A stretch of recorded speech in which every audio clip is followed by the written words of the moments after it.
My name's Stephen May, Senior Vice Principal at the Royal Veterinary College, and Eclipse has a fascination for me and indeed an interest for the college because he was so seminal to the foundation of the college. He was the greatest racehorse of his day, and on his death his owners were really keen to establish what made him great.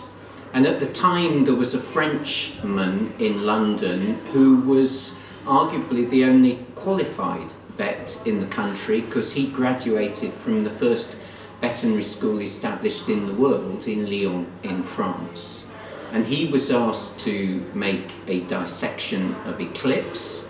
He established, as he said it, that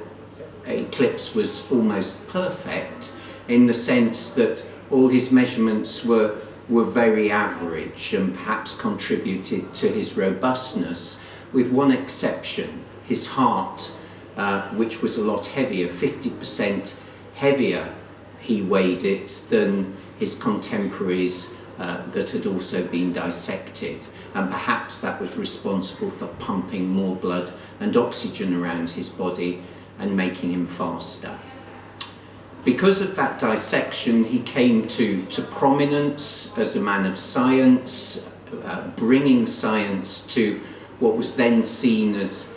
the craft of farriery and moving it forwards into veterinary medicine. And he was able to bring forward a plan for a new veterinary school, a veterinary college in London, and gain support for that with him as the first principal. And that was the beginning of the Royal Veterinary College, where I am now. What's been recognised for many years is an association between form and function in the horse, and certainly for Stubbs' contemporaries, the gentlemen of the 18th century, their perception of beauty was around the function of their domesticated animals. So they developed cattle and sheep in terms of their production, and they developed horses for riding and for socializing and competing with one another around speed. And that was the beginning of the thoroughbred racehorse that we know today, that races all around the world. And the vast majority of racehorses existing today carry Eclipse's genes in their pedigree. He's had so much influence on the establishment of that breed. Now, Stubbs was really keen to be able to represent that as well as he could for his patrons, and therefore he dissected horses and created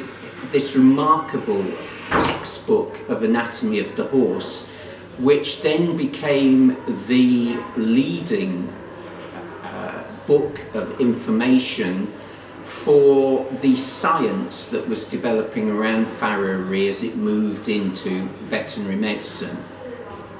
And the illustrations from Stubbs' book were reproduced by early veterinary surgeons such as Richard Lawrence and others, and also used in national encyclopedias throughout the 19th century as really the definitive anatomy of the horse. Really from around the 1500s onwards, from Renaissance times and moving into the Enlightenment period and the time of Stubbs, owners of animals were becoming increasingly concerned about the health and the welfare of these creatures, remarkable creatures for which they were responsible. And therefore, in that care for animals, they were keen to ensure that the people they employed better understood how they could be best supported, and when they were ill, how they could be best treated. And it seems that art and science come together in the way in which the caring aspects, which can be seen in terms of the pictures, the paintings, drawings that have been created by Stubbs that reflected, I think, the way in which their owners wanted to be regarded in terms of the way they thought about animals, then was able to cascade into scientific understanding of the anatomy and the treatment and care, evidence-based medicine of animals as it started to develop from the 18th century onwards.